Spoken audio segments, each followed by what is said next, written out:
Hey everyone, and welcome to the second episode of Table Talk Sessions, the True Crime Chronicles.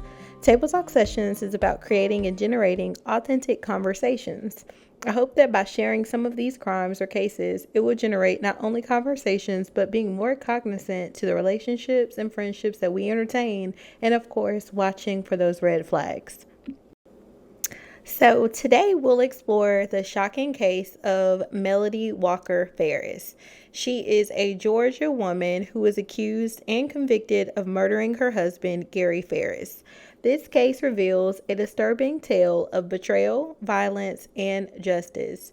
Let's look at the key events and evidence that led to her life sentence. Before we delve right into the actual story or the trial, I do want to pay homage to the victim here, which is Gary Farris. And things that were described during the trial about Gary was that he was a well-respected and prominent attorney in Cherokee County, Georgia, and that the community really admired him for his legal expertise, his dedication to his family, and that he was just a nice guy. Tragically, his life was taken in a brutal and shocking act that would later send ripples through Cherokee County. I'm going to recall important moments that were quite interesting while following this trial. So the case of Melody Walker Farris, it is a chilling tale of marital discord, greed, and betrayal. And it's set against what would seem like what would be an ideal life for people who are prominent or come from wealth or money. So this story is one that did shock Cherokee County because of such. Now, Gary Farris, who is labeled and pictured if you're viewing this via video, if you're listening to it via audio, you'll just hear the details. Gary Farris, he was a successful attorney and he was a loving father. However, he is the victim in this story, and he was found burned on the couple's, he was married to Melody Farris, their 25-acre Cherokee County property in Georgia. Now, the investigation uncovered a web of lies, family tension, and financial motives that they believe led to Melody's life sentence and her decision to bring Mr. Farris's demise. Now, Gary and Melody Farris were married for 38 years, but their relationship was not one that would show of a romanticized version of a couple. There was a story during the trial that talked about how Scott will talk about that son. He worked on the farm with the mom. Melody lived on the farm as well. And that Gary had gone out to one of the local restaurants, and so he was there first. And Melody and Scott come to the restaurant and they see Gary, but they don't speak to him. They sit down, they eat their food, and that is not, to me, the norm of what you would think of when you think of a family or relationship. If I saw my mom, my sister, or my brother out, I'd be excited. I'd be like, hey, pull up another seat. I want to join them, all of the things. But the family dynamic was not of that effect. It just did not come across that way in public and in private. Okay, so the relationship had deteriorated specifically as it relates to Gary and Melody, for sure. It was cold, it was distant, and they were just cohabitating together. Melody had an interview with the interrogators, and she alluded to the same. She was saying, although they were married 38 years, she made a vow, and essentially that's why she stayed with them. It was not necessarily out of love. Now, Gary slept in the basement, his personal man cave, and Melody lived upstairs in the home. And the home, first of all, was custom built for Melody. Prior to them coming to Georgia, the family, or Gary rather, and his wife lived in another state, and he was doing so well at that firm that the firm asked him, hey, we're going to put you down in Georgia, and we're going to put a second office space there. And he was just rock starring it out.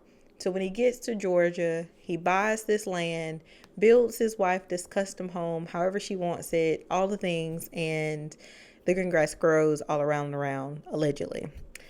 So Gary slept in the basement. Melody slept at the top level because, again, they do not get along. They just cohabitate. Now, the couple had 4 children, each with distinct characteristics. This was also interesting during the trial. All 4 of the children took the stand, and unfortunately, their family dynamic is so not together that they were having to speak to their father's characteristics, and then they were speaking of their mother's characteristics, and then speaking on their marriage. And what we found out, or what I learned from the trial, was that Melody Farris, the defendant, would often pin one child against the other, or like say one of the children had asked or requested money, the dad would be like, yeah, such and such got money from me. And it just was like such a way that Melody would stir the pot to keep the children also at arms with each other in discord. Just saying. So picture, we have Scott Farris. Scott is mentioned a lot in this trial. As a matter of fact, Scott would be one that Melody accused of the demise of his father. And then we have Chris, where it came out that Chris and Melody did not have too much of a good relationship. And then we have Amanda and Emily. Emily is the older of the girls, and she was like the peacemaker, it seemed. It wasn't like a lot, it seemed, against Emily. She was just existing, but definitely shared what seemed to be like not a good relationship with her mom. And then Amanda, who was the baby, seems to have been portrayed to be similar to her mom, which gave red flags, like, bless her husband, if that is true, because Melody Farris seemed to be like a pistol. Now, Scott is the oldest. He worked on the farm, but he was described by his sister Amanda as the leech in the family. It was crazy during the trial. They were throwing, like, Amanda was throwing her brother under the bus. It was just crazy to see. And he also is the person who discovered Gary's remain and was suspicious of became suspicious by the mother. Although I think she was doing that to take the attention off of herself. Now, Scott not only worked on the farm, but he also lived on the farm in the barn on the property. So Scott and his mom, Melody, worked alongside each other, and that was their said work. Now, Chris, the other son, he is alleged to have struggled with alcohol, and he and Melody had somewhat, it seemed to be, a strained relationship, and they got into a heated argument. From what I was hearing when I was listening to the opening arguments, that he said something to the effect that he was going to beat his mama up. And so, of course, that's not going to go well. And so their relationship was strained. And then we had Emily. And again, Emily is the one in the family who's the peacemaker. And then we have Amanda, who was said to be manipulative and similar to her mom, allegedly. Now, despite Gary's high income, meaning he can make $20,000 a pay in a month, he made hundreds of thousands of dollars annually, and the family faced ongoing tension at times because of his money. Now, Gary provided generously to his children. I mean, a lot of them mentioned how they could go to their dad and he would give them the credit card or give them money without question most times. He might say something smart, snarky, but most of the time he just gave it to them. And so Melody and Scott's position was to really just take up time with their hobby farm, okay? But their marriage remained strained. Now, the crime timeline is that Melody claimed that Gary had gone missing after an argument. And then days later, his burned remains are discovered near the barn on their property.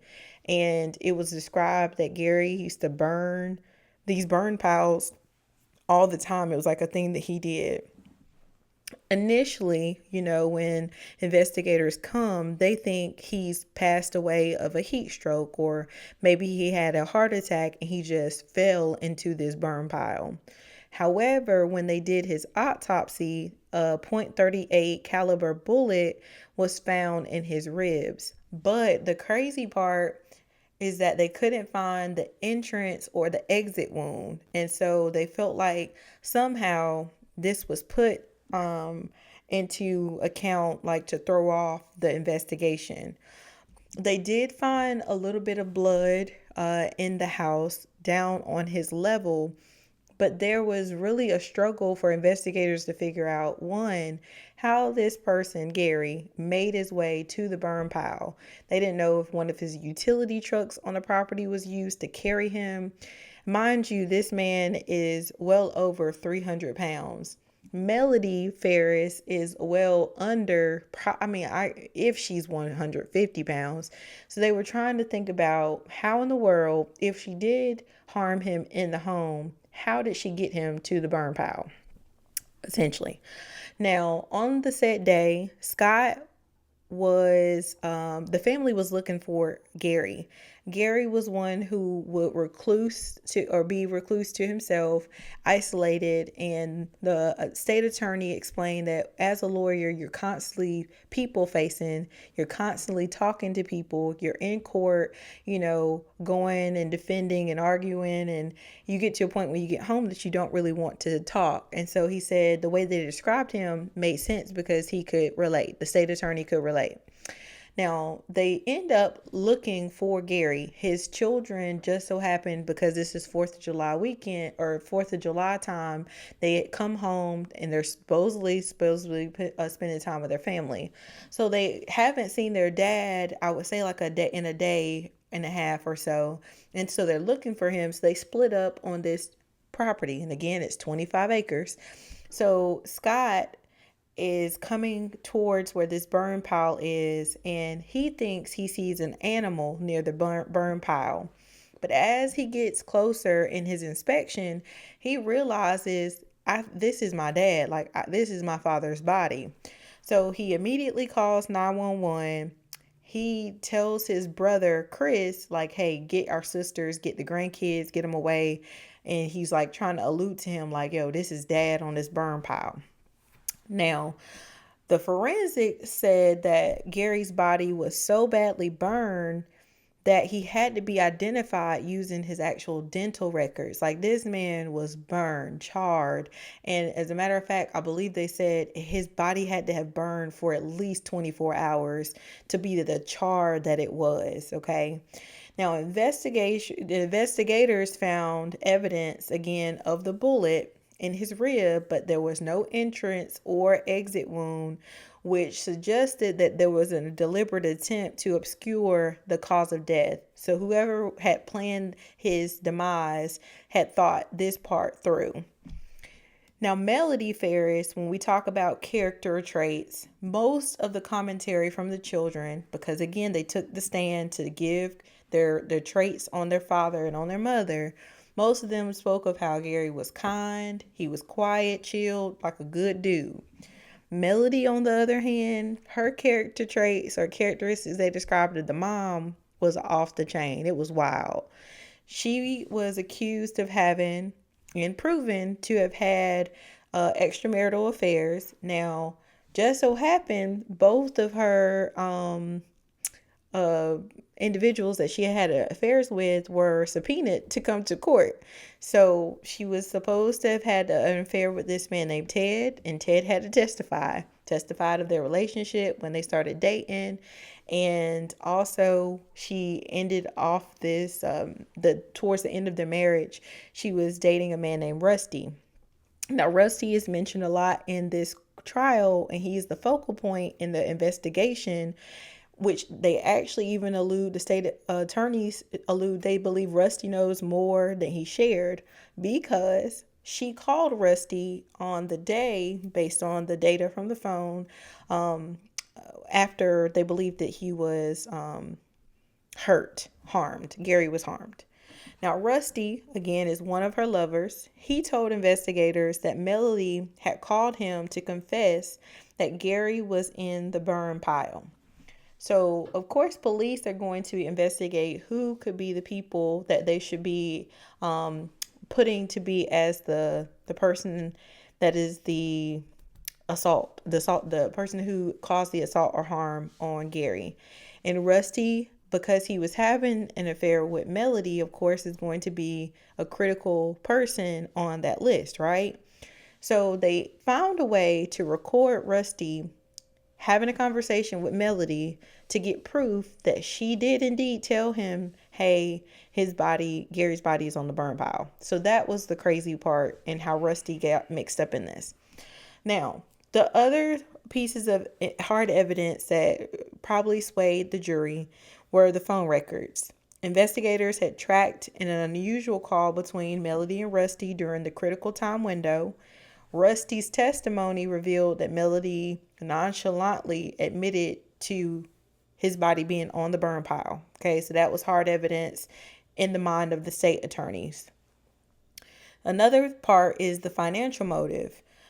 Of course, there was a life insurance policy, and I even saw an article that was sharing they believed that Gary was sick and that they initially were probably trying to hold out to see if he would pass so that she would benefit. But there was a crazy story where Scott gets on the stand, the son, and says his dad ended up in the hospital. Gary ended up in the hospital. And he's like, Dad, what's wrong? And he tells Scott, hey, I think your mom is trying to get me. And he tells Scott that he and his mom had gotten into an argument. The mom comes down to his man cave where he was watching TV and gives him some freshly baked cookies. Now, Gary, I don't know why, he did not low-key look at them crazy, but he ate the cookies and then he ended up in the hospital. So Scott, in his mind, was like, yo, my mama is trying to take my daddy out. That's just a little sidebar.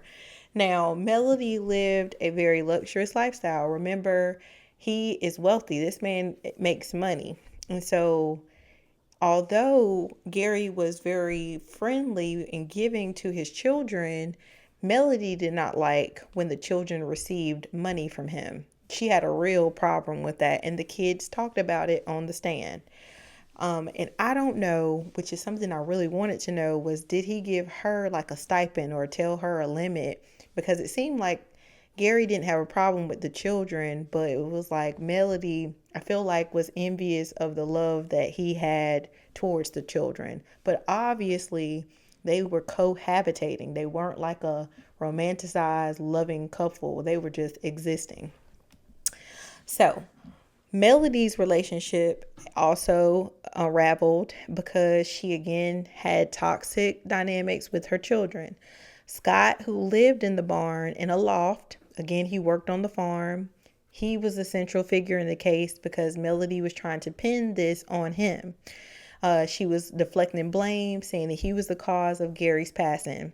Now, despite her efforts, Scott's cooperation with investigators revealed that everything that he would tell them lined up, but Melody's versions were inconsistent. So they couldn't trust what Melody was trying to say or pin on Scott.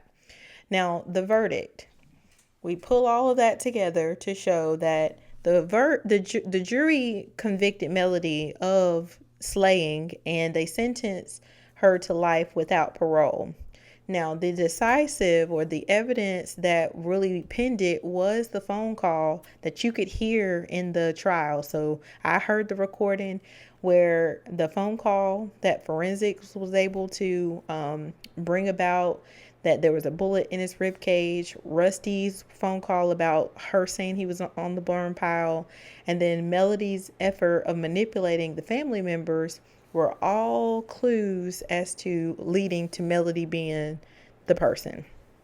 So much so that there was a phone call conversation with Rusty and Melody is complaining about having to pay for his funeral. Like, it was wild. Her husband has passed. They're saying that they're gonna freeze assets until they determine if she's guilty or not. And she's complaining about having to pay for his burial. And Rusty is on the call trying to tell her, hey, you need to do what's best for the children. But low key, it was almost like he was like, hey girl, you're under investigation. You need to look like you care, like you care. But she just, it's a hot mess. So in a second, what I'm going to do is now talk about the verdict. So the trial of Melody Walker again reached its conclusion in October of 2024.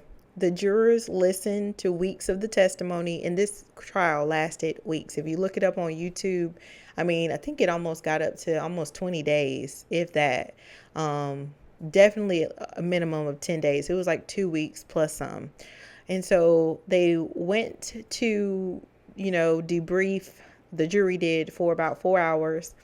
Then the court let them go because it was the 31st and some people wanted to go celebrate Halloween. So they let them break and go do Halloween. Then they come back to the court to deliberate more. They sent a note to the judge at one point in time because it was like they couldn't get all of the jurors in agreement. And the judge, you could hear him in the trial saying, I don't want them to come back and it be a hung jury, because then it requires more time, new sets of jurors, all the things. So he's like, hey, take whatever time y'all need, whatever evidence we need to send back there with you. Hey, do what you need to do to deliberate. Now, all of that being said, Melody is 64 years old. Again, she was married to him for 38 years, and she was found guilty. She was found guilty for malice slaying, meaning the premeditated killing of her husband, Gary. She was found guilty of felony slaying, which means you're committing a felony of concealing a person's death that resulted in Gary's death. So she knew that he had passed and she was concealing it. She was charged with concealing a death, attempting to destroy the evidence by burning his body. So allegedly, if she shot him, she then tried to conceal that she shot him by burning him. And so she was charged with that. And then, of course, there was testimonies about their relationship and the phone calls, all the things. Essentially, she was sentenced to life in prison without the possibility of parole in December of 2024. And I don't think we were shocked. I don't think I was shocked as I was, following the trial. Now, Melody never took the stand to defend herself, but it was one of the craziest. My jaw was dropping. I was laughing because I think I was getting ready for work. But she, at her sentencing, has the craziest remarks to leave. She didn't stand the trial, but I'm going to play in just a moment what I thought was wild. Now, the full clip you can find on YouTube. It's about 20 minutes. I'm not going to play the full 20 minutes, but I'm going to play enough of it so you can hear how Melody still didn't want to take accountability. Here we go. All right. Ms. Farris, if you have a statement. I do. All right. I've written this so that I can get through the words. Okay. On July the 5th, 2018, 6 years, 5 months ago today, began the worst nightmare that I could have ever imagined. Not only my world, but my family's world was absolutely destroyed at the hands of one person. I have had 6+ years of being told not to talk. Don't say that. Take legal advice. I could walk out of this courtroom today and drop over dead. I want to make sure that my children, my grandchildren, and Gary's family, and to be honest, at this point in time, the entire world who has viewed this. I have waited for years to make this statement to everyone. I want the world to know who did this. I have always heard that the courtroom is the last place you're going to get the truth. And has that ever been proven to be the truth in this case? Not only did I not do this, know who did. I know Scott killed his father. He took my husband, the father of Chris, Emily, and Amanda. He took Big Daddy from our grandchildren, Ella, Addison, Olivia, Jax, and James. 3 of them who never got to know Gary. Scott, this is unforgivable.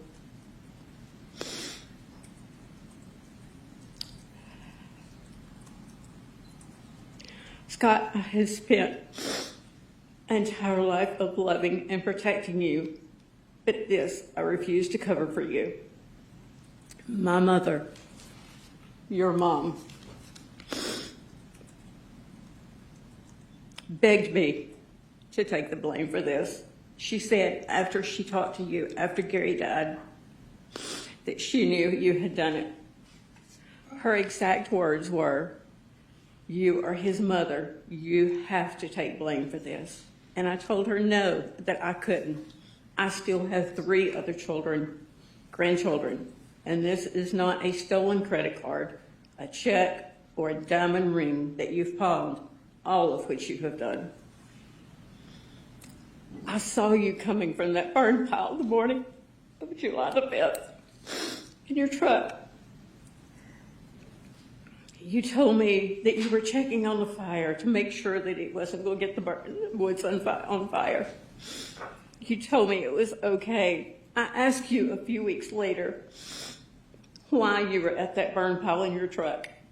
And you told me that your dad had told you to clean up the extra wood that was by the barn. I told Hayes that I had seen Scott that morning coming from the burn pile. So, Hayes, where is that recording? I want to know. You told me there was multiple recorders. You did, but you sat here in this courtroom and you told this court that you didn't tell anybody about recorders, but you did. Where is that recording in the interview? You, Scott, immediately started saying that there was a gun missing, a gun that nobody knew about. You never mentioned before.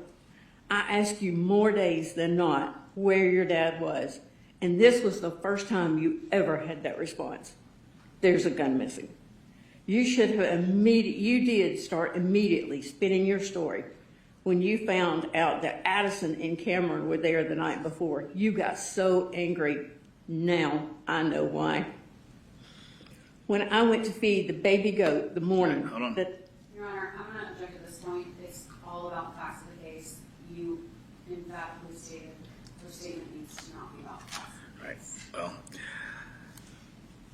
Ms. Farris, really not supposed to go into the evidence of this phase of the case. And what I typically do is if the defendant wants to go into the facts of the case, I'm going to allow the state to cross-examine or ask questions, which I don't really anticipate you want to do. I would just ask to But close, Judge. your statements needs to be constrained to the punishment, and if there's things you want to talk about in relation to that and how I should sentence you, I don't have a problem if you want to continue to profess your innocence, but we're not going to go on for a significant period of time. You resuscitate your view of the case and your opinion as to what the evidence is without your prior testimony and without the state being able to cross-examine it. It's not proper. So I'm going to ask you to restrain your remarks to comply with those directions.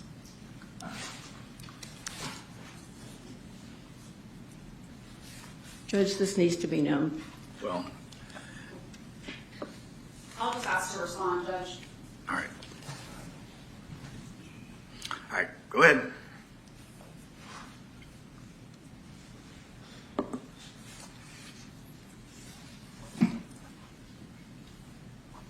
I went to feed the baby goat the morning of July the 5th, before I left for the lake, I saw where you had washed out the barn.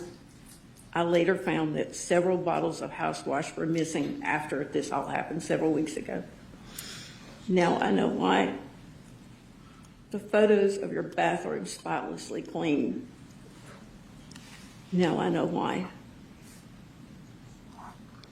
I know why you demanded me to move the tractor that you so were upset about it being in the place. Now I know why. Scott, you called me on July the 4th and asked me what my plans were for the day.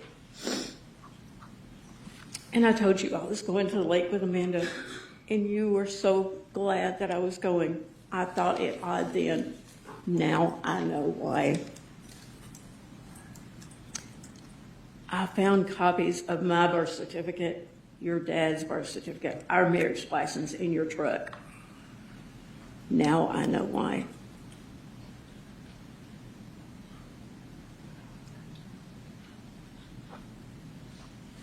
Scott, I saw Gary going to that barn the night of July the 3rd, right after you got home. And then Scott is going, and I thought then Scott's going to be in trouble for staying at the lake and playing golf all the time. Never in a million years did I ever think that this nightmare was starting then. I told you, Detective Hayes, that I saw Scott going over there to the barn. Where is that in the recording? A bag. I know exactly where and when I was standing. Scott, you put antifreeze under my kitchen sink to set me up for this. That only you would have known where it was, because it was for the Mercedes.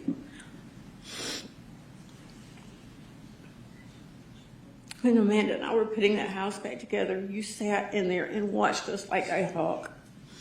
Now I know why. You became so angry when the fire investigator came in July, weeks after this nightmare started.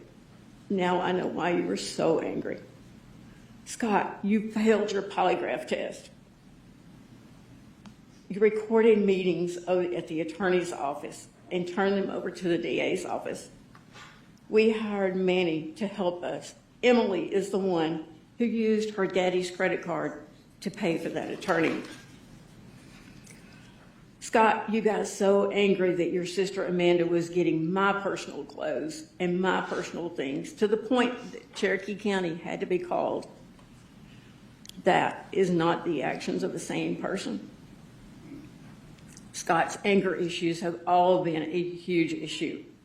When he was in kindergarten and elementary school, Chris would... I'm objecting. At this point, she's dragging Scott through the mud and his character. This is not proper.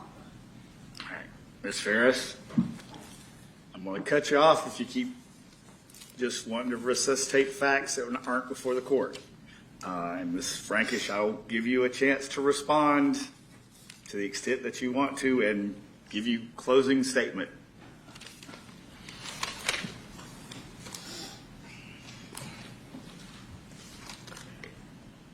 I am the mother that was always there for my children, even though they had done things that were wrong.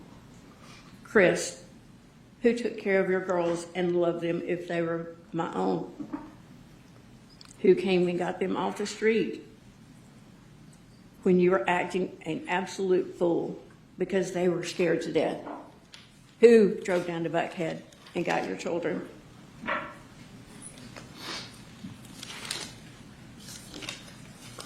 Now, I will tell you, okay, so just to kind of give you some direction.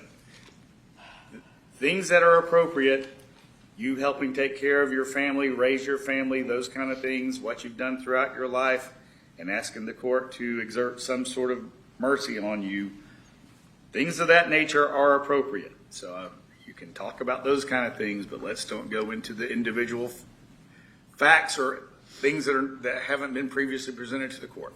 Okay? All right, go ahead. I love Ella and Addison more than life itself. And it was their life or mine. It would be mine in a heartbeat. Emily, who helped you move, to and from an apartment and a house in 19-degree weather, even though I knew that you were trying to keep it from me. I was always there for you. I came back to you in Thompson Station after your husband was arrested to care for you and Olivia. I am so sorry that your children will never know their Big Daddy. Amanda and Chad, words cannot express my gratitude for everything that you've done for me. Thank you so very much. And I was fortunate enough to get to care for James every day since he was 3 weeks old. He is my pride and joy. Love for that little boy is unbelievable. I spent 18 plus months in the Cherokee County Jail over something that I did not do. The last thing, I thought that was the last thing I could do to Gary, for him, to get justice for him.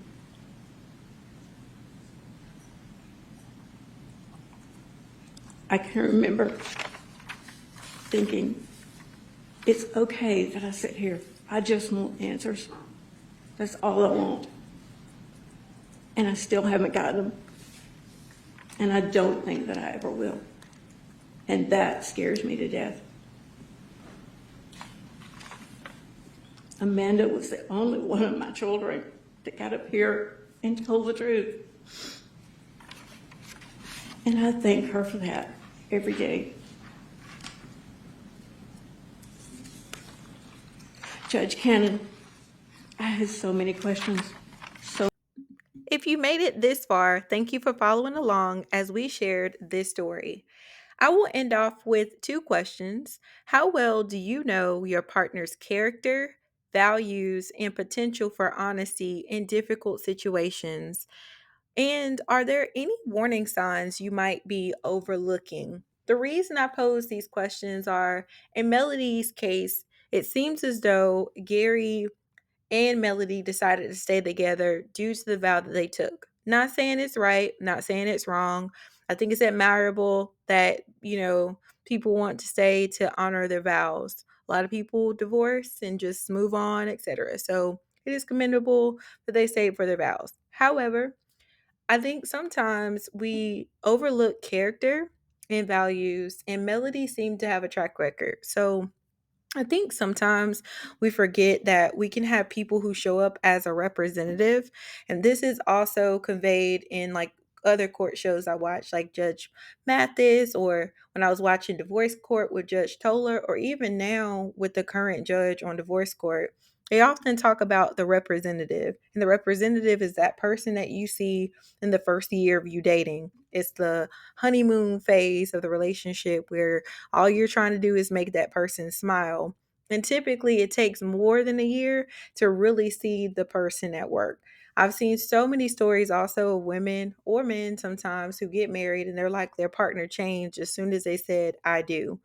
Character should trump a lot of things that we overlook, such as looks, I believe. Also values, the person's upbringing, their moral compass really should help a lot of avoidance as it pertains to red flags.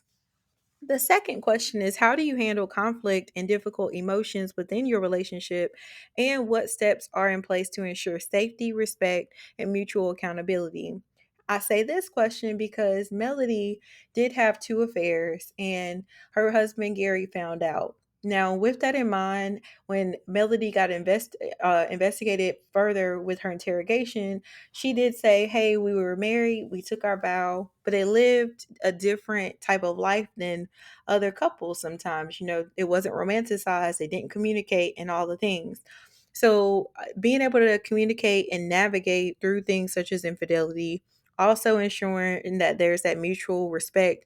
And clearly, Gary also told his son that he believed Melody had tried to poison him prior. So, if he communicated that to his son, like he said, I think maybe some parameters should have been in place. Say, hey, dad, mom might be trying to poison you, or, thinking through when people maybe even going through abuse, what are some things to help that person really become safe before it turns to the point where somebody actually is demised? If you enjoyed today's video or you want to comment your thoughts on this case, please do so. I do hope that you enjoyed it and look out for the next episode. Until then.